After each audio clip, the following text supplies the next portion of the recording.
Hello. Let's do some more practice testing. I see that I am in the void right now, and there is a little bit more that needs to be covered.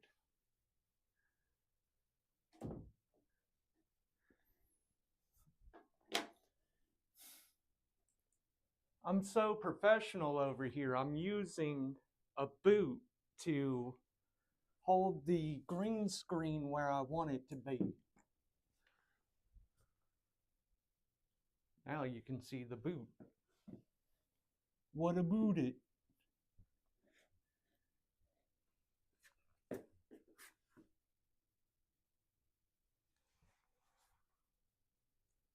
Come on, dude. I swear. There we go. Coming at you live from the void. It's hyphenation. Okay, I got all my stuff.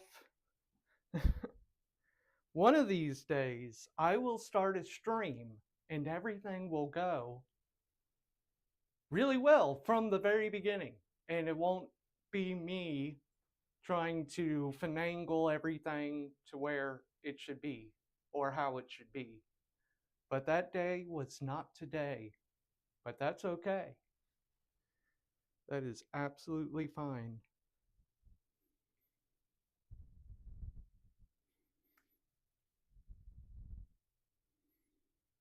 There we are.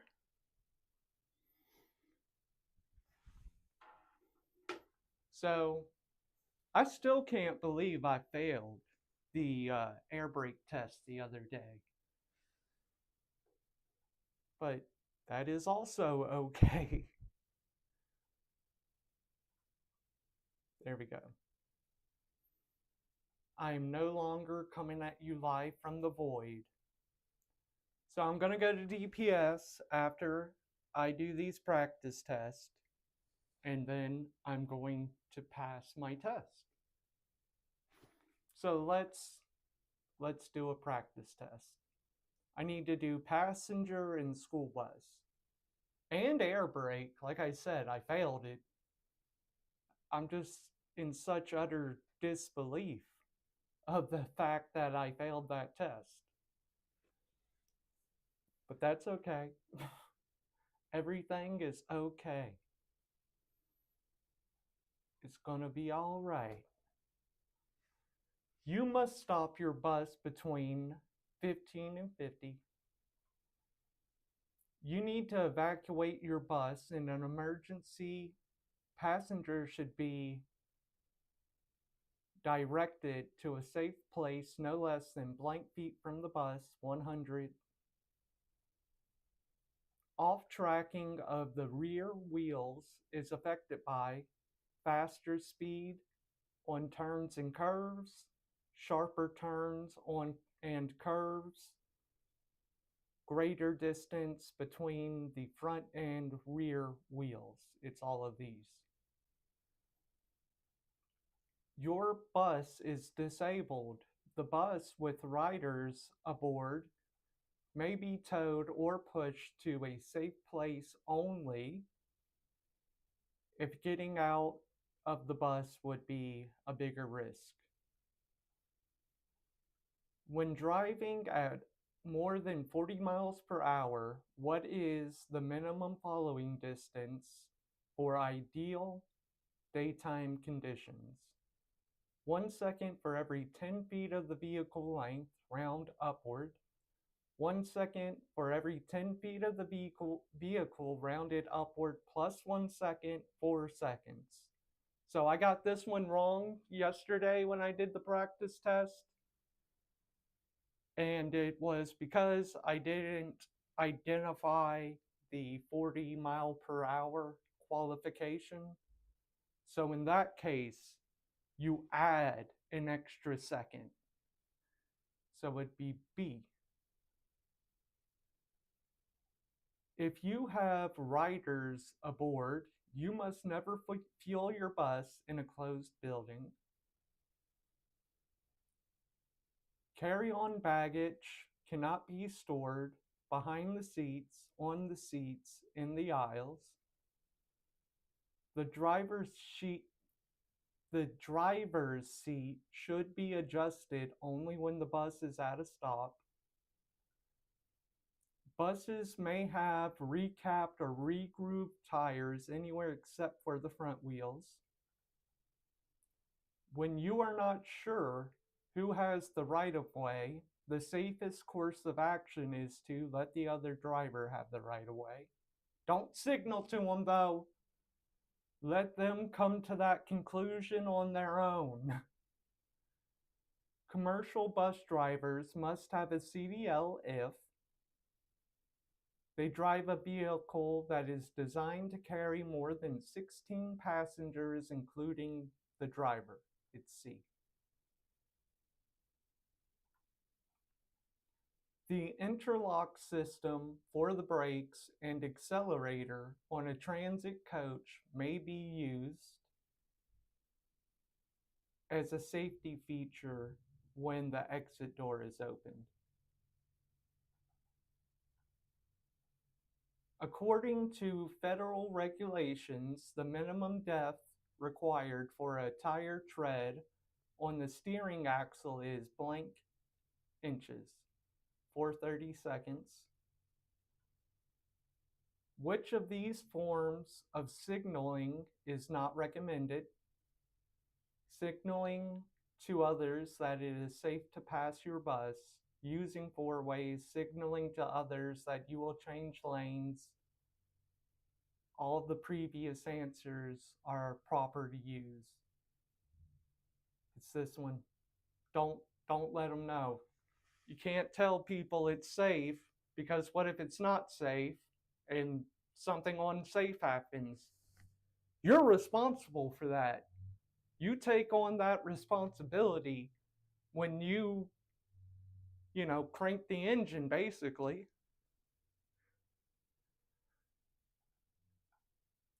The standy line, if you remember, or if you saw yesterday, I found out that the standy line is where people can't stand.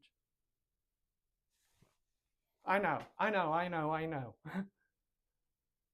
2-inch line on the floor to the rear of the driver's seat. That's the answer. Yesterday I chose such a line doesn't exist because I had never heard of it.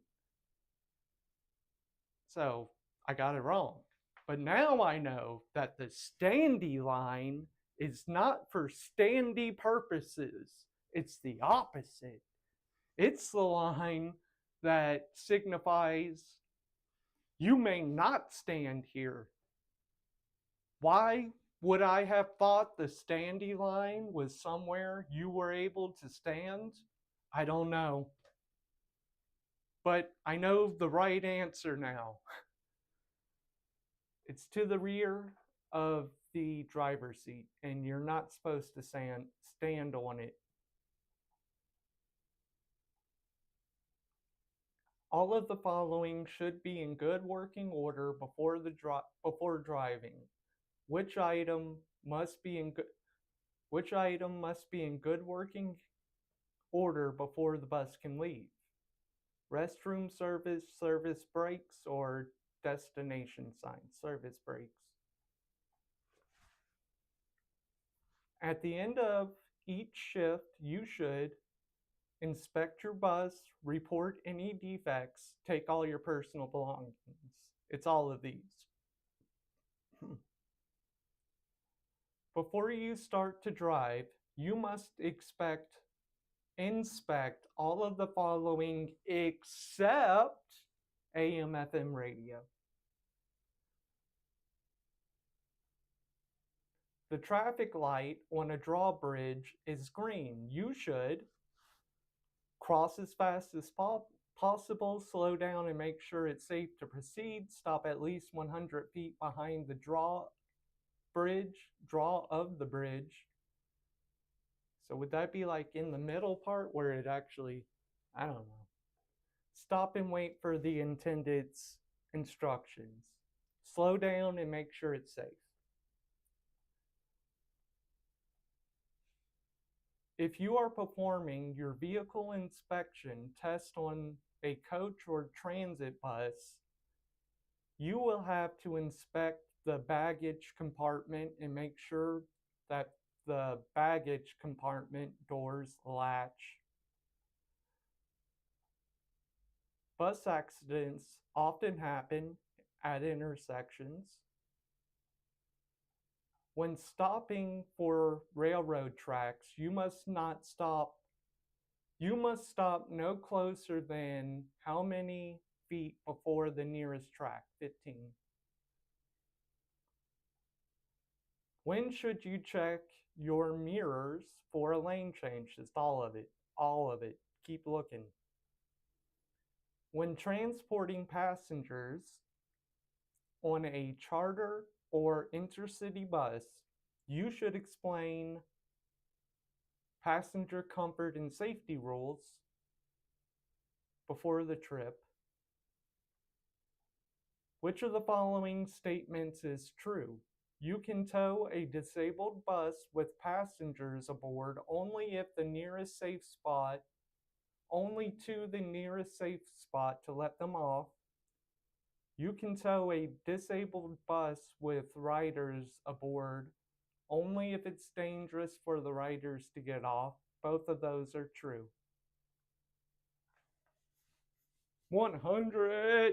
That's what I'm talking about.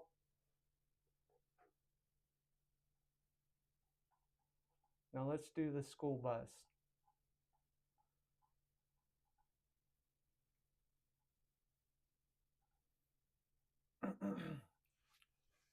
What do the red flashing lights on an 8-light system bus signify to other drivers?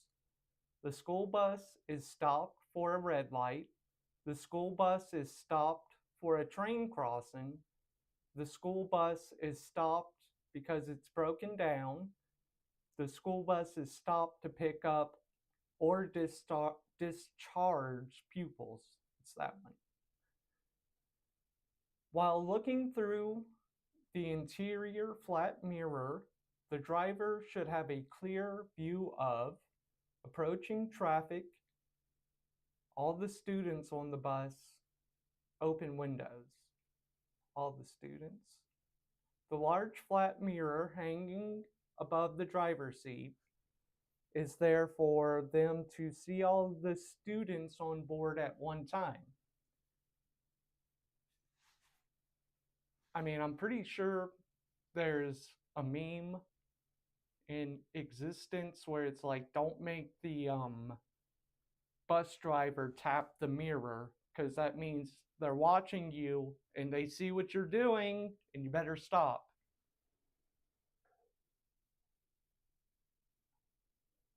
How far prior to a bus pickup location must the amber warning lights be turned on? 200 feet. If an unruly student is threatening the safety of others, how should you handle the situation? Move the student to a seat closer to you.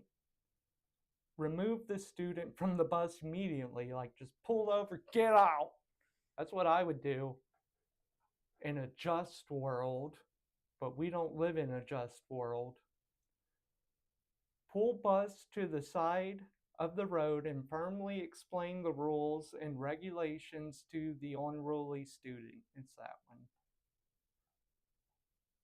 The school bus's stop arm is only to be operated with the yellow warning and red warning lights, yellow warning lights, red warning lights whenever the driver wants to stop traffic, red warning lights. If a bus is being operated on a divided highway or a highway with 4 lanes or more, which of the following describes the procedures for pickup and discharge of students? The students can only be picked up and dropped off on the resident side of the road. The students can be dropped off or picked up on either side of the highway. Just come on, cross the Dallas. That would be oof, oof, don't do that. The students must be picked up and dropped off in the center of the road. No answers are correct. I think it's the residential side. Correct. When leaving a freeway, you should begin to slow down 100? Yes. Okay, I was like, it might be 300, but that might be too soon. I know you want to put on your blinker 100 feet before you're going to make a turn or exit the highway, and you should start slowing down as well.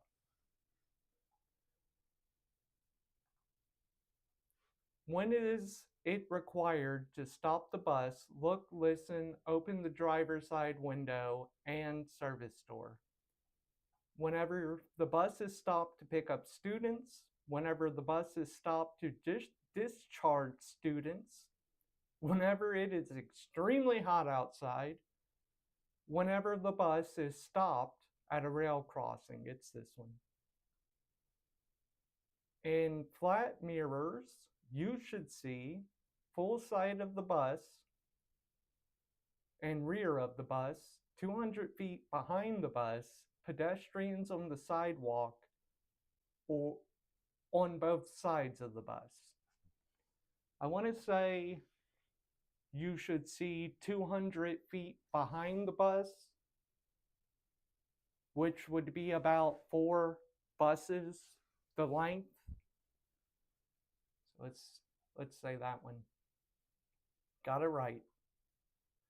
During your pre-trip vehicle inspection test, make sure that the emergency exits are undamaged, operate smoothly, and close securely from the inside.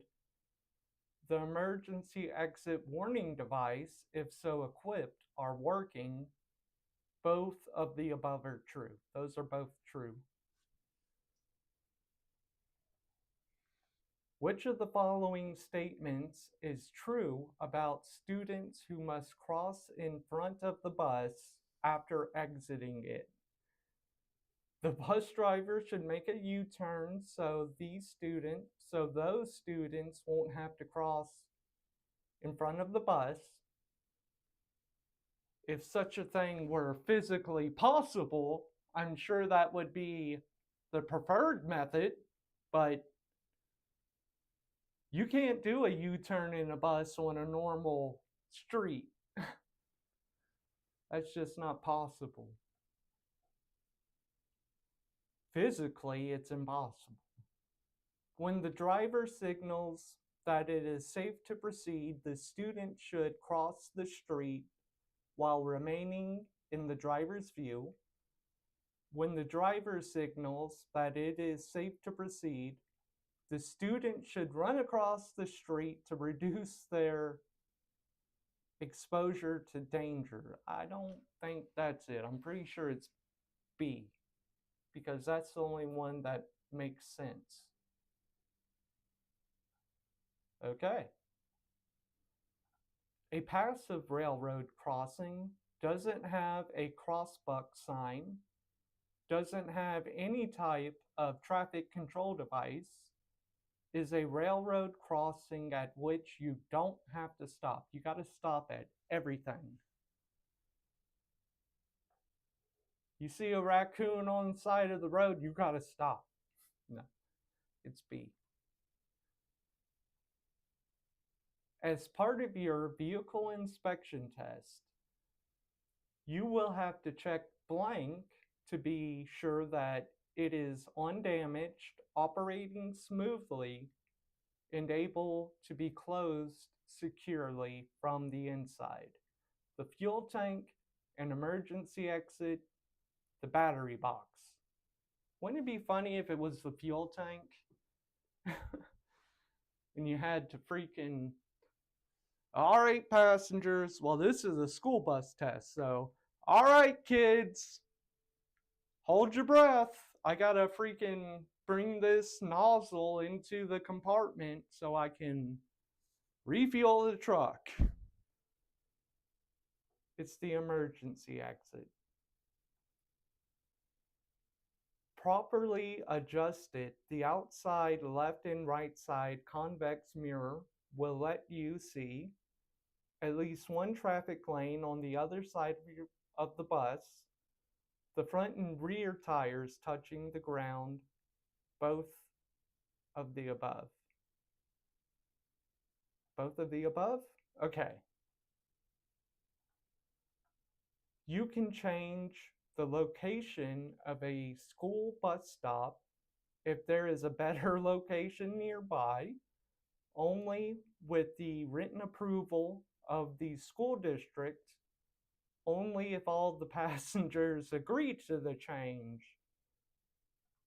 Yeah. When you inspect the battery and battery box during your pre-trip vehicle inspection, test to make sure that the battery is secure, connections are tight with minimal corrosion, and cell caps are present.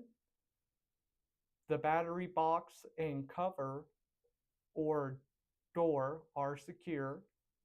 Both of those are true.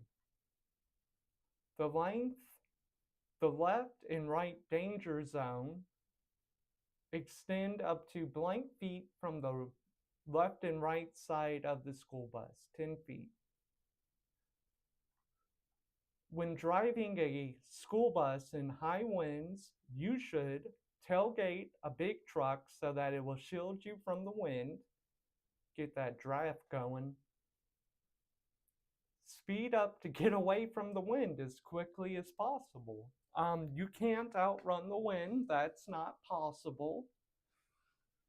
Keep a strong grip on the steering wheel and try to anticipate gust. That's the one.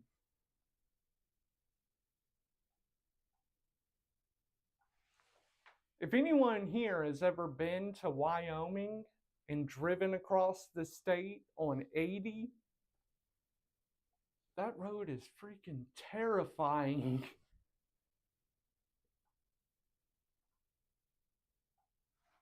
The convex crossover and flat mirrors should be viewed in a logical sequence to ensure that a child or object is, what's the difference? No. It's not in any of the danger zones every 4 seconds, every 10 seconds. What is the golden rule for school buses when approaching a crossing railroad tracks? Stop, go, stop. Stop, look and listen. Stop, look, and turn on the emergency flashes. Stop, look, and listen. What? That's 2 100s in a row. I think I'm good. I said that about the air brake test, and I was not good. But this time, it's different. All right. All right. Hopefully, by the end of the day, I will have my permit. So I'm going to go do that. And peace out, y'all. I'll let you know. If I pass or fail, I'll let you know either way.